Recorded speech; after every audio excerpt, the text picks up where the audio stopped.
گیا.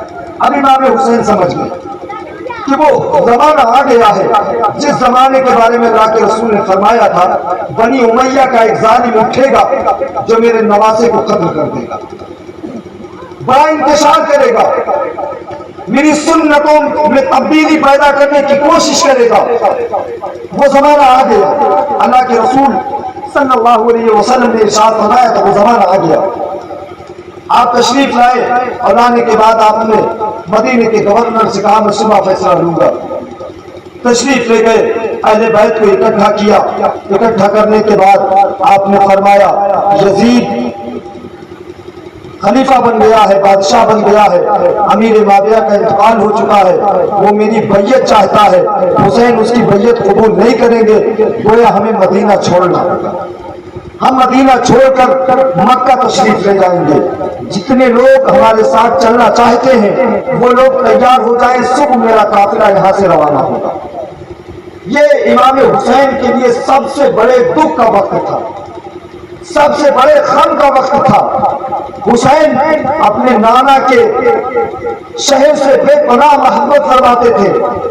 ان میں سے جن لوگوں نے مدینہ دیکھا ہوگا 8 دن کے لیے مدینہ جاؤ اور پلٹنے لگو تو مدینے سے جدائی برداشت نہیں ہوتی ہے, آدمی تڑپ جاتا ہے.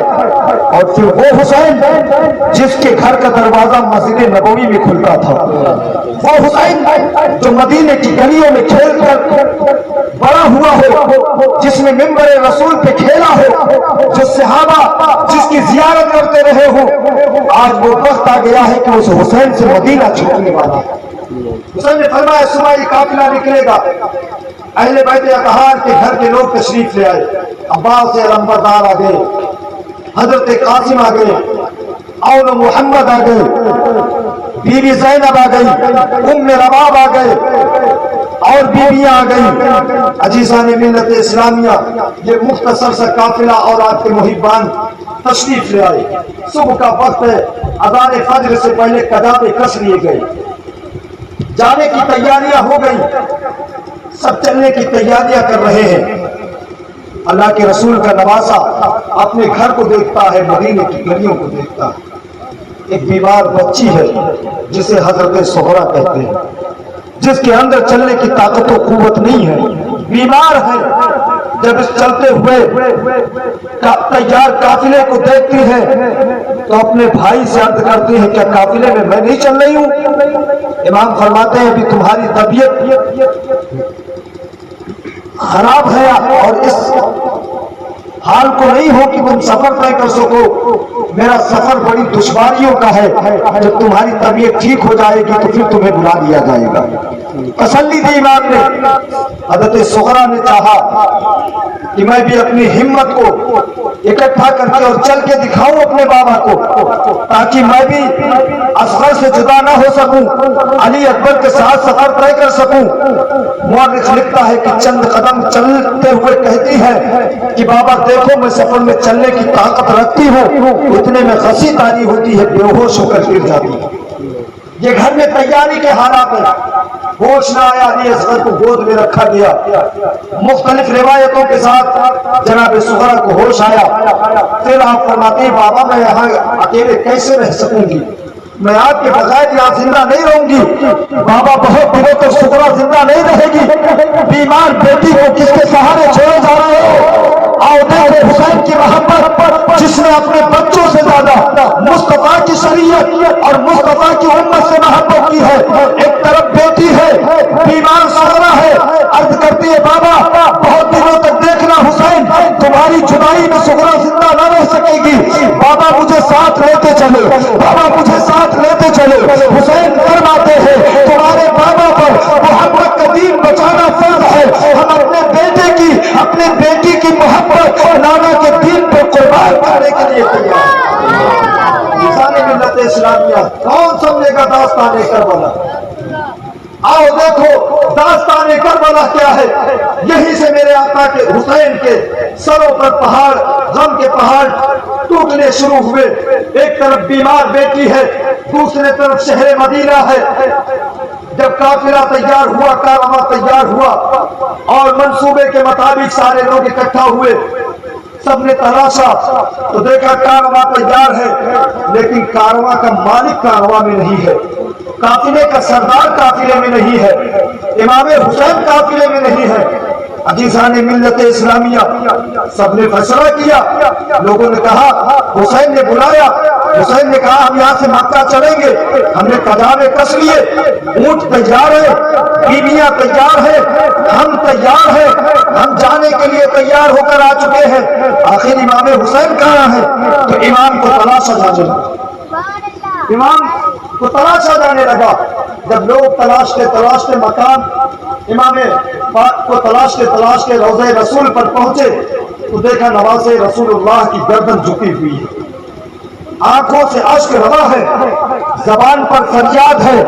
حسین عرض کرتے ہیں نانا میں وہی حسین ہوں جس کو کبھی آپ نے کاندھوں پہ سوار کیا تھا، نانا میں وہی حسین ہوں جن کے گہوارے کو فرشتے جھلایا کرتے تھے، نانا میں وہی حسین ہوں جو آپ کے ممبر پر کھیلا کرتا تھا، نانا جس سے آپ محبت کرتے تھے وہ حسین آج مدینہ چھوڑ کر مکہ اور مکے سے کوفے جانے کا ارادہ کرتا ہے، ہو سکتا ہے نانا پھر کبھی پلٹ کر وہ مدینہ نہ آ سکے، اس لیے نواسا نانا کے روضے پر آخری حاضری کے لیے حاضر ہے۔ حسین فریاد کر رہے ہیں، آنکھوں سے اشک روا ہے، حسین عرض کرتے ہیں نانا حسین الوداعی سلام کرنا چاہتا ہے، آپ کی مزار پر حسین سلام پیش کرنا چاہتا ہے، نانا آخری سلام قبول ہو۔ نانا کی مزار پر امام نے سلام پیش کیا، پلٹ کر اپنے بھائی حسن مجتبیٰ کی مزار پر آئے، عرض کرنے لگے وہ زہر کا جام پینے والے، قاتل کا نام چھپانے والے، امت کو فتنے سے بچانے والے، اے برادر اکبر تمہاری مزار پر تمہارا بھائی حسین کھڑا ہوا ہے، آج آخری مرتبہ تمہارے مزار پہ آیا ہے، ہو سکتا ہے پلٹ کے مدینہ نہ آ سکے، اس لیے حسین آخری سلام پیش کرنا چاہتا ہے، بھائی حسین کا آخری سلام قبول ہو۔ اس طرح بھائی حسن کی مزار پر حسین نے آخری سلام پیش کیا، پلٹ کے ماں کے مزار مقدس پر پہنچے، سیدہ کی تربت پر پہنچے، اب کیفیت بدل گئی، جنت البقیع کی فضائیں بدل گئی، فریاد کا جو عالم تھا آج پردیس سے جب بیٹا پلٹتا ہے اور ماں کا آنچل مل جائے تو کیفیت کچھ اور ہوتی ہے، اب بیٹا ماں کی تربت پر ہے، حسین نے سیدہ کے مزار کو دیکھا، اب جو گریہ جاری کی تھی، کہتے ہیں ماں آپ کا دودھ پی کر میں بڑا ہوا ہوں، آپ کے آنچل کے سائے میں نے پرورش پائی ہے، حسین کے جسم میں سیدہ کا خون ہے، آج اس خون کا بدلہ، آج اس خون کے جو ہے وفا کو پورا کرنے کے لیے حسین اپنے نانا کے دیار کو چھوڑ کر مکہ معظمہ جانے والا ہے، نانا کی شریعت کے لیے حسین نانا کے دن جو ہے نانا کے دیار کو چھوڑ رہا ہے، ماں کے تربت پہ آ کر حسین اپنی حاضری کو اور آخری سلام کو پیش کرنا چاہتا ہے۔ جب گریہ جاری کو ماں سیدہ نے سنا، ایک راوی لکھتا ہے کہ سیدہ کے مزار سے آواز آئی حسین خبردار اب گریہ جاری بند کرو، اگر اسی طرح تم نے فریاد کرتا جو ہے فریاد تم کرتے رہے تو ماں سیدہ مزار سے نکل آئے گی اور ماں کے نکلنے کی وجہ سے قیامت سے پہلے دنیا میں قیامت آ جائے گی، تم یہاں سے لے کے مکہ تک اور مکہ سے لے کے آخری سفر تک اے حسین تنہا نہیں رہو گے، تمہارے بابا علی تمہارے ساتھ رہیں گے، تمہاری ماں سیدہ تمہارے ساتھ رہے گی اور تمہارے نانا محمد الرسول اللہ تمہارے ساتھ۔ اللہ سبحان اللہ۔ عزیزان ملت اسلامیہ، حسین ابن علی نکلے سب سے پہلے نبی کے روضے پر، پھر حسن کے روضے پر، پھر ماں فاطمہ سیدہ طیبہ طاہرہ سلام اللہ علیہا کے روضے انور پر حاضری دی اور تمام جنت البقیع کی مزاروں پر حاضری دی، دعا مانگی، اس کے بعد الوداع کہا جو ہے روضہ رسول کو، مدینہ الرسول کو، اور چلنے لگی۔ عزیزان ملت اسلامیہ، حسین کو مکہ جانا ہے، مکے سے حسین کا سفر طویل ہے، لیکن حسین اس سفر میں جانے سے پہلے امت کو کیا دے رہے ہیں؟ کبھی نانا کے روضے پر، کبھی ماں کے روضے پر، کبھی بھائی کے روضے پر۔ پوچھا امام پاک سے کہ آپ کو مکہ جانا ہے مکہ جائے، آپ یہ تمام مزاروں کا چکر کیوں لگا رہے ہیں؟ تو پیغام ملے گا کربلا سے کہ حسین سر کٹانے سے پہلے اللہ کی امت کو پیغام دے رہا ہے کہ لوگوں جب مصیبت کی گھڑی آ جائے تو حسین کی زندگی دیکھو، مصیبت کی گھڑی میں حسین سب سے پہلے رسول کے روزے پہ جا رہا ہے، ماں کے روزے پہ جا رہا ہے، بھائی کی تربت پہ جا رہا ہے۔ تم پر بھی جب کوئی مصیبت آ جائے تو ماں مرحوم ہو گئی ہو تو ماں کی تربت پر جا کر، ماں کی قبر پر جا کر فاتحہ پڑھو، اولیاء کرام کی مزاروں پہ حاضری دو، اللہ کے ولیوں کی مزاروں پہ جائے، اللہ تمہاری پریشانیوں کو دور فرماتا ہوا۔ بے شک بے شک۔ یہ حسین کی زندگی۔ اب حسین چلے، حسین کی کیفیت یہ ہے کہ حسین چل رہے، مڑ مڑ کے روضے رسول کو دیکھ رہے، سسکیاں بھر بھر کے حسین رو رہے ہیں۔ راوی کہتا جہاں تک مدینے کی حدود نظر آئی حسین روتے ہوئے سفر فرما رہے۔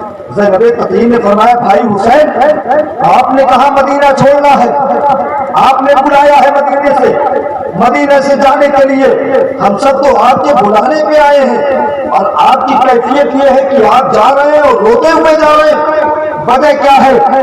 حسین فرماتے ہیں بہن زینب، رونے کی وجہ یہ ہے کہ پوری کائنات میں کہیں بھی مسلمان کو ستایا جائے، وہ مدینہ آ جائے تو میرے رسول کے مقدس دیار میں اسے پناہ دے دی جاتی ہے۔ آج مجھ حسین سے رسول اللہ کا پیار چھینا جا رہا ہے۔